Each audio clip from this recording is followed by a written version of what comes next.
कई बार भगवान हमारे रिश्ते खुद तोड़ देता है ताकि कोई हमारी जिंदगी खराब ना कर सके। दुनिया में सबसे खुश वही लोग हैं जो ये जान चुके हैं कि दूसरों से किसी भी तरह की उम्मीद करना बेकार है। जिंदगी में थोड़ा दुख भी जरूरी है। हमेशा सुख ही मिलता रहेगा तो आप कभी जिंदगी में आगे नहीं बढ़ पाओगे। ये गलत सोच है इंसानों की कि एक अकेला इंसान क्या कर सकता है।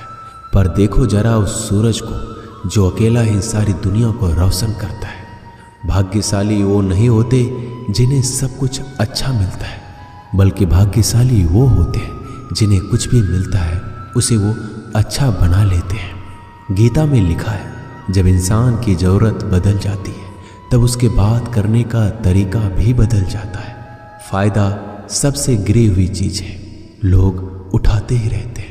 हारता वो है जो शिकायत बार बार करता है और जीतता वो है जो कोशिश 1000 बार करता है।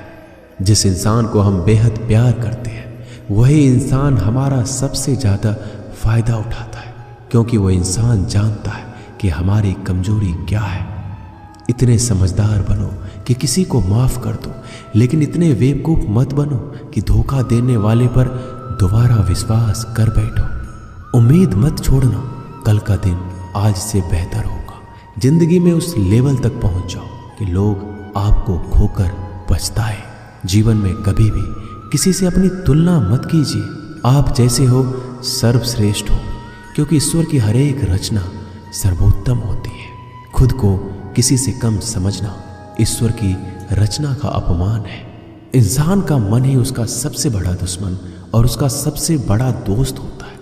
यदि मन आपसे जीतता है तो आपका दुश्मन बन जाता है, और यदि आप मन से जीतते हो तो आपका सच्चा दोस्त बन जाता है।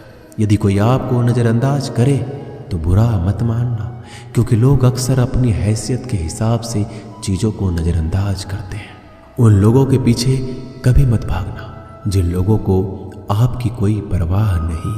श्री कृष्ण कहते हैं, गलती हर इंसान से होती है, लेकिन गलतियां सुधारता वही इंसान है जो दिल का साफ होता है और रिश्तों को खोना नहीं चाहता। जिंदगी का सबसे बड़ा थप्पड़ किसी से की गई उम्मीद मारती है। कभी कभी इंसान ना टूटता है ना बिखरता है, बस हार जाता है। कभी खुद से तो कभी किस्मत से तो कभी अपनों से। हर जिंदगी में खुद को समय जरूर दें, क्योंकि पहली जरूरत आप खुद हैं। याद रखना कि जरूरत से ज़्यादा अच्छे बनोगे तो जरूरत से ज़्यादा इस्तेमाल किए जाओगे। रिश्ते चाहे कितने भी बुरे हो उन्हें कभी मत तोड़ना, क्योंकि गंदा पानी प्यास बुझाने के काम नहीं आता, पर आग बुझाने के काम जरूर आता है। जमाना जब भी मुश्किलों में डाल देता है तो परमात्मा हजारों रास्ते निकाल ही देता है। विश्वास करने वाले से ज़्यादा बेवकूफ़ विश्वास को तोड़ने वाला होता है, क्योंकि वह सिर्फ एक छोटे से स्वार्थ के लिए एक अच्छे इंसान को खो देता है। भलाई करते रहो पानी की तरह, बुराई खुद ही किनारे लग जाएगी कचरे की तरह। जब कोई समझे नहीं तो उसे समझाने की ज़रूरत ही क्या है। जब कोई माने नहीं तो उसे बताने की ज़रूरत ही क्या है। सच्चे दिल से किसी ज़रूरतमंद की मदद करके तो देखो। अगर दिल को सुकून ना मिले तो कहना, जिसे जाना है उसे जाने दो। अगर वो आज रुक भी गया तो कल चला जाएगा। इंसान को इंसान से दूर कर देने वाली सबसे पहली चीज जुबान है और दूसरी चीज पैसा है। जिन्हें सपना देखना अच्छा लगता है उनकी रात छोटी पड़ जाती है, और जिन्हें सपने पूरा करना अच्छा लगता है उनके दिन छोटे पड़ जाते हैं। किसी की आदत देखनी है तो उसे इज्जत, और किसी की अगर फितरत देखनी है तो उसे आज़ादी दो। हर इंसान में कोई ना कोई प्रतिभा जरूर होती है, पर लोग अक्सर इसे दूसरे जैसा बनने में नष्ट कर देते हैं। महंगे इतने भी मत बनो कि लोग तुम्हें बुला ना सके, और सस्ते इतने भी मत बनो कि लोग तुम्हें नचाते ही रहें। खामोशियाँ कभी बेजुबान नहीं होती। कुछ दर्द ऐसे होते हैं जो आवाज़ तक छीन लेते हैं। आजकल के लोग आपकी एक गलती के पीछे आपकी सारी अच्छाइयाँ भूल जाते हैं। जितने लोगों को समझाते जाओगे उतना ही अकेलापन और भी अच्छा लगता जाएगा। खत्म हो जाएंगे वो भी रिश्ते जिनसे मिलकर लगता है कि ये उम्र भर साथ देंगे। श्री कृष्ण कहते हैं, अहंकार किसी भी चीज का हो सर्वनाश करके ही छोड़ता है। खाली वक्त में तो हर कोई बात कर लेता है। प्यार तो तब होता है जब कोई आपसे बात करने के लिए आपका अपना सारा वक्त खाली कर दे। सब कुछ ठीक करने का इंतजार करोगे तो बैठे ही रह जाओगे। आप हिम्मत करो, खुद उठो, अपनी जिंदगी में सब कुछ ठीक कर दो। लोग पहचानना ही भूल जाए, इससे पहले अपनी पहचान बना लेनी चाहिए। एक बार एक राजा ने भगवान श्री कृष्ण का मंदिर बनवाया और उसमें मूर्ति की पूजा करने के लिए एक पंडित को रखा। हर रोज अपनी मंत्री से कहकर मंदिर में एक माला भिजवाता था और पंडित जी को वो माला श्री कृष्ण को चढ़ाना होता था। उसके बाद राजा जब दर्शन के लिए आता था तो पुजारी वो माला भगवान की मूर्ति के ऊपर से निकालकर राजा के गले में पहना देता। कई सालों तक ऐसा चलता रहा। पंडित जी अब बूढ़े हो चुके थे। एक दिन राजा की तबीयत खराब हो गई। उसने अपने सेवक को कहा कि तुम जाकर पंडित जी को माला दे आओ और उनसे कहो कि आज मेरी तबीयत खराब है, मैं आज मंदिर नहीं आ सकता, तो प्रतीक्षा ना करें। फिर राजा का सेवक वो माला लेकर पुजारी के पास गया और पूरी बात बता दी। पुजारी जी ने वो माला मूर्ति को चढ़ाई और सोचने लगे, इतने सालों से ये परंपरा चली आ रही है, लेकिन मैंने कभी भगवान का माला उतार कर खुद नहीं पहनी। शायद आज भगवान की यही इच्छा है कि ये माला मैं पहनूं, इसलिए भगवान ने आज राजा को नहीं भेजा। इसलिए आज अच्छा मौका है, ये माला मैं निकाल कर खुद पहन लेता हूँ। फिर उस पंडित ने भगवान की मूर्ति से माला निकाल कर खुद पहन ली। इसी बीच राजा का सेवक दौड़ के पंडित के पास आया और पंडित जी को कहने लगा कि राजा जी को ठीक नहीं लग रहा है, उनकी तबीयत और बिगड़ गई है, इसलिए अब वो प्रभु के दर्शन करना चाहते हैं।